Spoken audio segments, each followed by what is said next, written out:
Qué bueno, Lilita. Sí, estoy contenta. Estoy muy contenta que estés acá. Sí, estoy viendo el piso que trabaja muchísima gente. ¿Viste cuánta gente hay? Sí, Qué bueno muchísimos que hayas venido. chicos. Bien. Sabes que estuve pensando cómo arrancar, qué preguntarte, y me parece que algo central en tu vida tiene que ver con la honestidad, ¿no? La honestidad es un poco tu ADN, es como que necesitas de alguna manera compulsivamente siempre decir la verdad, siempre decir lo que está pasando, no ocultar nada. Y no sé cuál es el costo de eso también a veces para vos, ¿no? Pero en principio es así lo que Yo te creo que la pregunto. honestidad no es una cuestión con el otro. Creo que la honestidad es una cuestión con uno mismo. Ujú. Es decir, uno no se puede mentir a sí mismo y en consecuencia no se puede mentir al otro. Me parece que tiene que ver con el sentido de la vida. Pero creo que en mi caso no tiene nada que ver con la política. Yo nací así. O sea que no hay ningún mérito en esto. Nací franca. Mm. Y el otro día estaba hablando con una neurocientífica que vamos a trabajar con muchísimos jóvenes sobre las mentes del siglo XXI. Y yo le preguntaba cómo era posible que asociara tantas ideas al mismo tiempo, que pintura, que arte, que filosofía, y cómo podía separar el dolor que uno siente en la vida del deber o en todo caso del trabajo y también de dar clases. Entonces yo le contaba que cuando fallecieron todos mis amigos y mi novio, sin embargo yo el otro día rendí penal 1 con sobresaliente. Entonces le digo, Disociar, es como un decís. cerebro disociado. Entonces ella me explicaba que no, que hay un 10% de la población que nace genéticamente resiliente, Ujú. es decir, que puede manejar la adversidad. De todas maneras, la adversidad es una prueba siempre, pero es una prueba maravillosa, ¿eh? Me meto ahí en el dolor, porque decís, bueno, manejar el dolor, manejar la adversidad, y pensaba, ¿cuál es el costo de esa franqueza siempre, ¿no? ¿Hay alguna manera o hay alguna forma de que uno pueda regularla y pensar, bueno, este es el momento para ser franco, este es el momento para hacer silencio, o es algo que brota directamente No, de tu ser? tampoco es... Antes sí, Cuando era chiquita creo que era cruel a veces de franca. Mm. Y eso se va moderando porque la verdad sin caridad tampoco tiene sentido. Así que creo que lo que atempera un montón de cosas es el amor. Pero El amor quiere decir mirar al otro y saber que le va a doler. Michael Foucault tiene la figura de lo que él llama el parresiasta. Es decir, el parresiasta sería el testigo, que todo el mundo hace tan liviana la figura del testimonio, pero el testigo es el que pone el cuerpo y pone su vida y pone su compromiso y pone su amor en una causa que lo excede. Entonces el parresiasta ama más la verdad que lo que le pase. ¿Esto trae qué costos? Para mí ningún costo. Para mí es la gracia. Para mi familia sí trae muchos costos para mis hijos, para los que llevan mi apellido, sobre todo para mis hijos. Hay algunos de mis hijos que se enorgullecen y hay otros hijos que no se bancan que yo soy una persona pública. Ese quizás sea el único dolor pendiente. El costo más grande. El costo más grande. ¿Y no te importó, digamos, que te lo cobren? ¿No te importa que te lo cobren? ¿No te importó a lo largo del tiempo? Y ahora, por supuesto, La verdad está, es que ¿no? uno se debe a una conciencia mayor, ¿no? Uh-huh. Ya no hay retroceso, hay sí protección, defensa, pero no se puede renunciar a un compromiso con la vida, porque sería perder el sentido de la vida. Fíjate que ahora ya estoy yo liberada de todos los compromisos de los deberes institucionales, pero mi compromiso con la nación y con la humanidad es más fuerte que antes, te diría más concentrado. Más concentrado que cuando estabas implicada de alguna manera institucionalmente. Sí, sí. Otro de los temas que quería abordar es el poder, ¿no? Que vos te acercás y te alejás del poder. Nunca te dejas atrapar. ¿Hay que tenerle miedo al poder? No, hay que tenerle desprecio al poder. El único que puede manejar el poder es quien lo desprecia. En eso consistía lo que se llama el arete de los griegos. Es una especie de arete, es como una especie de excelencia del espíritu. En consecuencia vos tenés que despreciar el poder, porque si no, no lo podés usar, es un medio. Y además me gusta operar en los intersticios del poder, es decir, en el poder institucional, en el poder de mando, pero Foucault, que yo estoy matrizada también por Foucault, dice hay intersticios del poder en las costumbres, en las familias, en los mandos. En consecuencia yo siempre opero desde chiquita en la desobediencia y en el cumplimiento del deber moral al mismo tiempo. A ver, es medio complejo, en la pero desobediencia y en el cumplimiento del... en No la siempre a lo que hay que responder tiene que ver con tus claro, por valores ejemplo, morales. yo defendía a mis compañeras porque se reían una cuando... Yo entré, por eso hace 50 años que me recibí, porque empecé a los 5 años y rendí un año libre de aburrida. Pero cuando entré muy chiquita, tenía 5 años recién cumplidos a la escuela primaria, yo defendía, porque una chiquita se hizo pija, entonces las otras se reían y yo me puse a defender en la escuela solo de niñas, y que agarré un puntero. Les empecé a pegar con el puntero a las otras pobres chicas. Entonces yo siempre iba a la dirección. O sea que uno nace así, tampoco creo que... Yo creo que algunos nacen con algunas cosas, otros...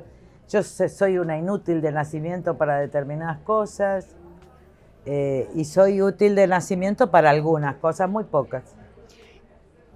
Ahí, digamos, en todo ese camino, ¿no? De que tiene que ver con el intersticio del poder, con operar en distintos estratos, sería en distintos lugares. Es muy feminista, ¿eh?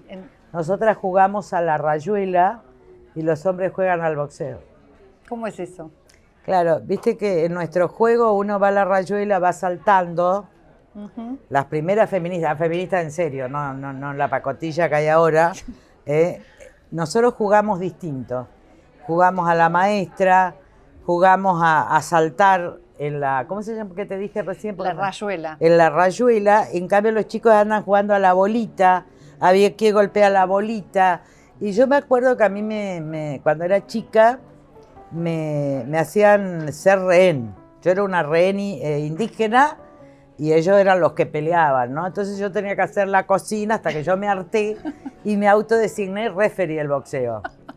Bueno, creo que también en un planteo feminista vos tenés que ser en realidad árbitro de un boxeo, porque, viste, al hombre le gusta boxear, no sé por qué.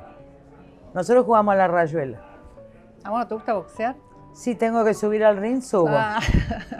Me parece que, pero que es para, te subís al ring. Es para, ¿entendés? Para una derecha, no estoy jugando todo el día. Claro, para una derecha que tiene que cambiar algo. Sí. ¿No? Sí. Algo que se tiene que modificar. Sí, sería cross, ¿cómo es? Sí. O sea, no sé. Es para toc. Para toc. Y cuando el otro está alto, si está bajo, ¿para qué? ¿Por qué? Si está bajo, ¿para qué? Porque no... Claro, porque no es necesario. No se combate con un derrotado ni con un caído, se combate con Goliat. Lo otro es pura propaganda, es decir, demagogia pura. La demagogia no es uno de tus valores, no. Ni es uno de los valores que para vos tiene que tener la dirigencia política, ¿no? Horrible la demagogia, la alabanza, eso de quedar bien con el otro. La verdad es que uno es lo que es, y también eso sucede en las familias, ¿eh? También sucede con los maridos y las mujeres, los hombres con las mujeres. Miren, lo que hay. No se puede cambiar al otro, se pueden mejorar algunas condiciones. Pero esto de querer cambiar a tu marido, no cambian. Esto de que vos querés cambiar a tu mujer para que sea mejor, no. Va a ser lo que es y que sea lo mejor posible. ¿Vos cambiaste alguna vez? No. En realidad me resistía a cambiar. Sí, uno se transforma, pero siempre fiel a sí mismo. No participo de la mercadotecnia. Y en todo caso le disputo a la mercadotecnia, que es decir, a los asesores de imagen, algo que es lo que permanece en el tiempo. Mira, un candidato se construye, porque acá como se vende un lápiz de labios. Marketing. Sí, pero una persona es una construcción. Y al final, si esa persona es en serio, para bien o para mal, para la aceptación o el rechazo, lo que gana es lo que es. Yo nunca tuve asesor de imagen. Y eso que parece que soy emoticón, no sé qué es eso que... o sea, no quise que la política me cambiara. ¿Te resististe al cambio, dijiste antes? No, me resisto a la demagogia de la mercadotecnia. O sea, de los asesores de imagen que me parecen todos un horror, a los Durán Barba, todos esos que te construyen personajes, pero los detesto desde siempre, pero no a ellos personalmente, ¿eh? Detesto que la gente no sea sincera y sea como es. Porque entonces vos no sabés a quién votás. Ahí también decís que las reglas tienen que ser decentes, ¿no? Que tiene que haber transparencia. Ahora te pregunto, ¿es posible o no? Es muy difícil. O sea, nosotros pudimos lograrlo en lo pequeño. ¿Qué quiero decir? Como tenemos prohibición de financiamiento empresario, como nos tocó jugar sin tener plata ni para las boletas, como en el 2003 me tocó jugar exclusivamente con un afiche que llevaba en el auto y parábamos en casas de familia. Sin embargo, sacamos 3 millones de votos, sin fiscales. Y esa prohibición siguió, es decir, yo nunca fui financiada por los laboratorios, por las grandes empresas. Yo nunca me senté a la mesa de Franco Macri, para que se entienda. Bueno, porque no cambiaste. Claro, en eso no. Ese es un precio, uno tiene que saber en la vida qué precios puede pagar. Por ejemplo, costos familiares, costos personales, incluso costos matrimoniales. Yo tengo una excelente familia ampliada, me llevo muy bien con mi exmarido. Es más, el otro día cumplió mi mamá 90 y mi exmarido estaba al frente de la mesa, pero te cuesta también eso, pero hay precios que no se pagan. El precio de no tener libertad frente al otro, no. Yo es algo, pero también entiendo que la política tiene financiamiento que yo no comparto, y en eso soy un poco más flexible con los otros, no conmigo. En el caso cuando yo fui candidata a diputada nacional por la capital, pusimos todas las reglas del financiamiento y se controló todo. Se puede hacer una campaña sin dinero, ¿eh? Otra cosa. Yo me parece que hay mucha corrupción en el financiamiento de campaña. Me parece que yo hice tantas campañas electorales. O sea, ahí también. Me parece que hay dinero de la corrupción, que además hay muchos que se vuelven ricos recaudando, todo eso me parece un horror. Pero por eso digo, en un protopartido lo pudimos hacer a lo largo de 30 años. ¿Alcanzó para llegar a la presidencia? No. Nos ganaron los Durán Barba, nos ganó el dinero, nos ganó el fraude, nos ganó la vieja mecánica de la política. Pero que estamos en el centro del poder hace 30 años, solo un milagro puede hacer que una mujer y que un partido o que una coalición como la nuestra llegue a la presidencia bajo estas condiciones. Es decir, que tendría que venir solo de Dios, solo un milagro. Yo acepto eso, el otro precio no lo pago. Y tampoco me preocupa, porque en el fondo la vida es otra cosa. ¿Qué es? La vida es sentir al otro como si fueras vos, cualquiera sea el color, la raza, la religión, la identidad sexual, sentir la humanidad, que es una cosa que nadie siente, sentir los muertos que están en el Mediterráneo, pero sentirlo. Sentir que no estamos separados, ¿no? Sí, sentir el uno. Que sentir, pero el doler también, que te duela adentro. O sea, el dolor de un hijo no es distinto del dolor de la humanidad. Yo cuando pienso en lo que, por ejemplo, que estoy trabajando mucho el genocidio de los negros, ¿no? Que es el mayor genocidio de la humanidad. Y la verdad que ese horror Fíjate que el Homo sapiens nace en África y finalmente los líderes de las tribus, pero primero yo estaba enojada con los portugueses, con los españoles, todo esto es en mi cuarto, y mirando. Entonces me enojé con los portugueses, después me enojé con los ingleses, después con los españoles, todo en contra de los negros. Y después me di cuenta que los líderes de las tribus negras negociaban los esclavos, es decir, que también para ellos otros humanos eran cosas. Y de hecho en la Grecia tan civilizada, para Aristóteles, había personas humanas que no merecían ser personas, los ilotas, es decir, los esclavos. O sea que eso siempre sucedió, existió. No, pero bueno, esta es la rebelión profunda, Claro. Me parece que esto no es humano. Yo creo que lo que viene en el mundo es un antihumanismo grosero y brutal. Pero brutal, es un sálvese quien pueda. Cada vez peor. Sí, muy violento, una anomia, miren.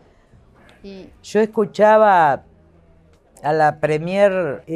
la Premier italiana. La premier italiana me impresionó mucho y yo dije, bueno, vamos a esperar cómo Meloni. opera. Meloni. Y ella está en las... dice, nosotros vamos a defender la cultura porque somos occidentales y somos cristianos. Yo soy cristiana, pero cristiana devota. Y lo que ella profesa no es cristianismo. Porque en realidad en la memoria genética, en el código genético de los europeos está la fragmentación. Cada nación chiquitita, incluso está el norte y el sur de Italia, son dos cosas distintas. Cristo era semita, y el cristianismo occidental fue antisemita y fue profundamente, avaló el nazismo. Entonces, a mí me parece que esta chica cristiana no es. Porque los valores que Segundo, tienen no te el parecen concepto, por ejemplo, de familia. Ella dice la familia cristiana, que es la familia nuclear, no. Y yo contesto, no, la familia de Jesús es una familia donde todos somos hermanos. Y es una familia ampliada, donde todos somos iguales. Ahí en cuanto a eso, hay algo que vos haces también mucho. Te quiero hablar de 3 cosas y espero que podamos hacerlo antes de que termine. El respaldo a los que recién empiezan, ¿no? Sí, la habilitación. Y la habilitación de muchos que quieren entrar en la política, a los que vos los respaldaste. Sí, desde los 20 años están dirigiendo, yo ya no estoy, me parece que estamos para la generosidad. A veces digo, yo ya me quiero ir. Porque a veces pienso, le pido a Dios irme, pero no porque me quiera morir, sino irme para que ellos pasen. Es como que ellos son excelentes, los miembros de la coalición cívica, también del PRO, también mucha gente del radicalismo. Y yo te diría que yo tengo muy buena relación con Chico de la Cámpora, con todo el mundo, porque la verdad que yo la grieta no la vivo, no la siento, así que no es mi problema. Pero a veces me gustaría no estar para que haya un empoderamiento mayor, como un carisma mayor, y a veces creo que mi voz es demasiado fuerte. Tu figura la sentís como muy individual, muy... No, es que es como... Muy admirada quizás. No, es como, no sé, es como muy... No es lo que digo. No sé qué es, pero es una voz muy fuerte que no puede dejar, porque tampoco puedes dejar de hablar. La Constitución también es algo de lo que se estuvo hablando este último tiempo mucho, ¿no? Algunos la vapulean, otros la defienden, ¿no? ¿Por qué es tan importante la Constitución y estar atado a esas reglas? A ver, yo me voy a acordar a Ortega Gasset y quizás con eso se entienda a todos, porque nosotros somos hijos de criollos, inmigrantes y españoles. España tiene el mismo problema. Ortega y Gasset decía la España invertebrada. España no tenía vértebra. O era, ¿entendés? No tenés columna vertebral. Entonces, como no tenés columna vertebral, no podés sostenerte, no podés sostener una nación. Bueno, la columna vertebral, te diría la médula espinal de una nación es su constitución. A veces, por ejemplo, para que ustedes entiendan, en Inglaterra, la columna vertebral de la Mancomunidad de Naciones era Isabel. Esto de alguna manera fue la Commonwealth, pero era la columna. Ahí la palabra monarquía se identifica con Estado. La corona es lo mismo que Estado. En cambio, cuando vos no tenés reyes, lo que vertebra una nación, su médula espinal es la Constitución, no es una persona.